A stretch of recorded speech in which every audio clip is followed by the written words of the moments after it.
मैं doctor R के बनर्जी, सहायक प्राध्यापक समाजशास्त्र, शासकीय डॉक्टर इंद्रजीत सिंह महाविद्यालय अकलतरा, जिला जांजगीर चांपा। प्रिय विद्यार्थियों, मैं आज एमए समाजशास्त्र सेकेंड सेमेस्टर के पेपर प्रथम का इकाई क्रमांक 3 से आर कोलिंस के संघर्ष सिद्धांत के बारे में चर्चा करूंगा। सिद्धांत के चर्चा करने के पहले हम देखेंगे कि इस सिद्धांत के अंतर्गत हम किन किन पहलुओं पर विचार करेंगे। सबसे पहले हम देखेंगे आर कोलिंस का संक्षिप्त परिचय। आर कोलिंस का जन्म कहाँ हुआ, उनकी कृति क्या है, व्यक्तित्व क्या है, इसके बारे में हम संक्षेप में प्रकाश डालेंगे। तत्पश्चात कोलिंस का संघर्ष सिद्धांत के बारे में चर्चा करेंगे, जिसमें उनके कुछ प्रमुख कारण हैं। शक्ति का स्रोत, उसके संदर्भ में हम विस्तार से चर्चा करेंगे। तत्पश्चात हम कोलिंस के संघर्ष सिद्धांत के तत्व के बारे में चर्चा करेंगे। इसमें कोलिंस ने धन, संपत्ति, शक्ति और प्रतिष्ठा को इसके 3 मौलिक तत्व माना है। इस पर हम प्रकाश डालेंगे। फिर हम कोलिंस के संघर्ष के स्रोतों के प्रकार क्या क्या है, इसके बारे में हम प्रकाश डालेंगे। फिर सामाजिक स्तरीकरण का विश्लेषण, धर्म विधि के तत्व और इस सिद्धांत के आलोचनात्मक मूल्यांकन कर अंत में हम इसका निष्कर्ष एवं सारांश प्रस्तुत करेंगे। तो आइए विद्यार्थियों, हम देखते हैं आर कोलिंस के संदर्भ में कुछ जानकारियां प्राप्त कर लें। संघर्षवादी सिद्धांतवेत्ताओं की श्रृंखला में सबसे आधुनिक सिद्धांतवेत्ता आर कोलिंस है।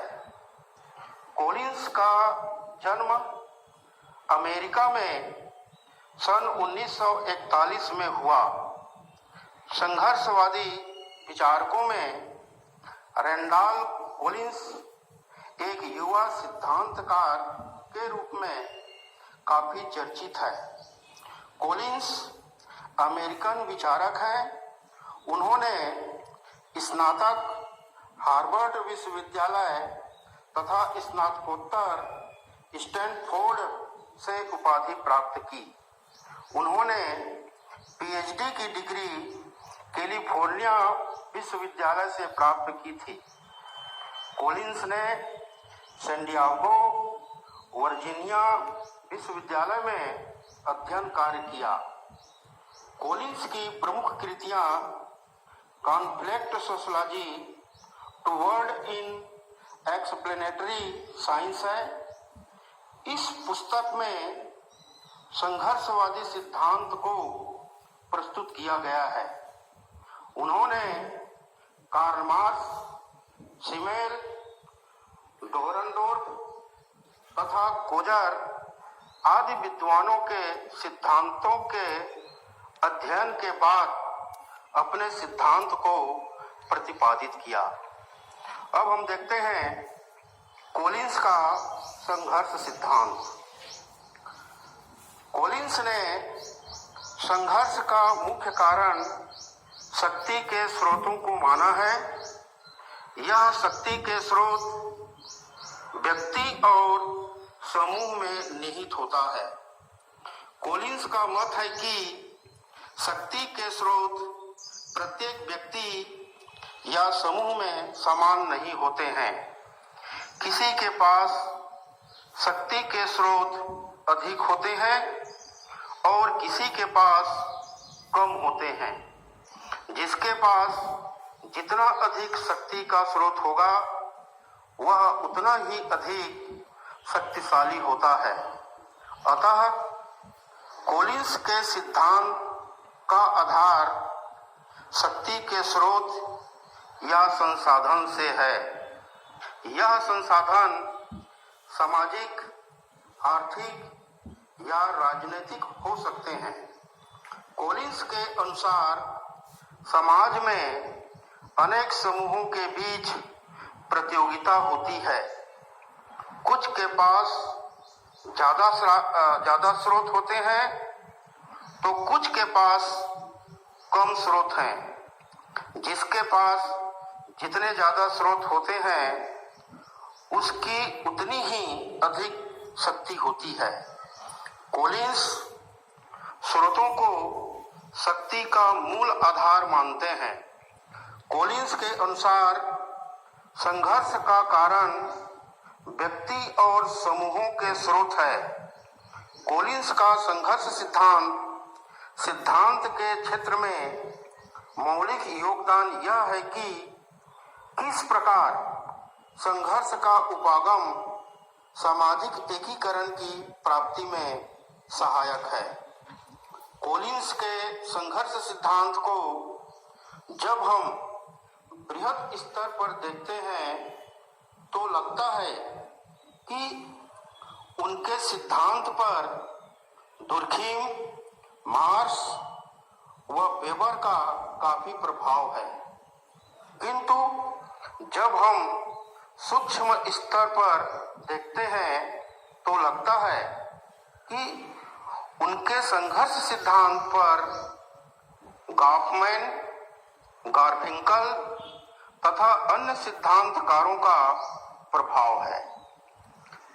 संघर्ष सिद्धांत के तत्व। कॉलिंस के संघर्ष के मौलिक तत्व के रूप में 3 मौलिक तत्वों का उल्लेख किया है: धन संपत्ति, शक्ति और प्रतिष्ठा। प्रत्येक समाज में लोग इन तीनों तत्वों को प्राप्त करना चाहते हैं। यह भी होता है कि संपत्ति मिलने पर प्रतिष्ठा और शक्ति अपने आप मिल जाती है। जैसे पूंजीपति को प्रतिष्ठा और शक्ति अपने आप मिल जाती है, इसी प्रकार शक्ति मिलने पर धन दौलत व प्रतिष्ठा अपने आप मिल जाती है। उदाहरण के लिए राजनेताओं को धन दौलत और प्रतिष्ठा अपने आप मिल जाती है। अतः इन वस्तुओं को प्राप्त करने के लिए प्रत्येक व्यक्ति प्रयत्नशील रहता है। इसके परिणाम स्वरूप संघर्ष होता है। कॉलिंस का मत है कि समाज का प्रत्येक व्यक्ति लालची नहीं होता और न ही प्रत्येक व्यक्ति शक्ति को प्राप्त करने के लिए प्रयास करता है। किंतु यह भी सत्य है कि शक्ति व प्रतिष्ठा अपने में पूर्ण नहीं होती। इसी कारण समाज में संघर्ष होना आवश्यक है। कॉलिंस का मत है कि हम चाहे या न चाहे संघर्ष तो होना ही है। उनका विचार है कि कई बार ऊपर से देखने पर लगता है कि लोग बड़े मृदुभाषी हैं, किंतु उनका व्यवहार चापलूसी वाला होता है। अंदर से देखने पर पता चलता है कि उनके अंदर ईर्ष्या व्याप्त है। इसी कारण कॉलिंस ने दंगा फसाद, खून खराबा आदि पर अधिक नहीं लिखा है। उनका मत है कि ऊपर से कोई संघर्ष नहीं होने पर भी अंदर ही अंदर ईर्ष्या की आग सुलगती रहती है, जिससे समाज में संघर्ष होता है। अब हम देखते हैं संघर्ष के स्रोतों के प्रकार। कॉलिंस ने संघर्ष सिद्धांत का प्रारंभ सामाजिक संरचना एवं परिवर्तन के लिए किया है। संघर्ष करने वाला व्यक्ति या समूह किन्हीं स्रोतों पर निर्भर होने पर ही संघर्ष करता है। बिना स्रोत के संघर्ष करना मूर्खता है। कोलिंस ने संघर्ष के 4 स्रोत बतलाए हैं, जो इस प्रकार है। पहला, भौतिक और तकनीकी स्रोत। इसमें संपत्ति, साधन, शिक्षा दीक्षा, कुशलता, सर्वाधिक हथियार आदि आते हैं। दूसरा है शारीरिक आकर्षण और शक्ति। कभी कभी पुरुष या स्त्री का शारीरिक व्यक्तित्व, रंग रूप आदि भी सामाजिक संपर्कों में सहायक होता है। सुरीला कंठ होना, लंबी गर्दन, गोरा रंग, लंबा कद अपने आप में आकर्षण तत्व है। किसी भी संघर्ष की स्थिति में ये वैयक्तिक गुण एक ताकतवर स्रोत का कार्य करते हैं। तीसरा, संख्या और कौम की विशिष्टता। संघर्ष का प्रमुख स्रोत संघर्ष में भाग लेने वाली कौम की संख्या और उनका मिजाज महत्वपूर्ण होता है। सांप्रदायिक दंगों में प्रायः देखा जाता है कि अमुक संप्रदाय या जाति बहुसंख्यक है या अल्पसंख्यक है। फिर यह देखा जाता है कि इस या उस जाति में हिंसा करने या बहादुरी दिखाने का कोई ऐतिहासिक प्रमाण है या नहीं। हमारे देश में सिख, राजपूत आदि समुदाय निर्भीकता एवं बहादुरी के लिए प्रसिद्ध है। चौथा, संस्कृति और परंपराओं में निहित स्रोत। कई बार संघर्ष में भाग लेने वाले समूह और व्यक्तियों की सांस्कृतिक संपदा को स्रोत के रूप में लाया जाता है। ऐसी स्थिति में संस्कृति का प्रयोग साधन के रूप में किया जाता है और इसके माध्यम से लोगों में संवेगात्मक सुदृढ़ता लाई जाती है। सुदृढ़ता शक्ति का एक स्रोत बन जाती है और लोगों को संघर्ष करने के लिए प्रेरित करती है। कोलिंस का मत है कि संघर्ष के लिए प्रमुख ताकतवर आधार व्यक्ति या समूह के स्रोत होते हैं। मौलिक व तकनीकी स्रोत बहुत कमजोर होते हैं। जिन व्यक्ति के पास आवास न हो, 2 वक्त की रोटी न हो, वे लोग उच्च लोगों के साथ संघर्ष नहीं कर सकते हैं। जब ऐसे दलित समूह संघर्ष की चुनौती बिना किसी भरोसेमंद स्रोत के देते हैं तो उनकी हार निश्चित होती है। आइए अब हम देखते हैं सामाजिक स्तरीकरण का विश्लेषण। कोलिंस ने सामाजिक स्तरीकरण का विश्लेषण 3 स्रोतों धन दौलत, शक्ति और प्रतिष्ठा के आधार पर किया है। कुछ लोगों के पास इन स्रोतों के कारण समाज में असमानता होती है।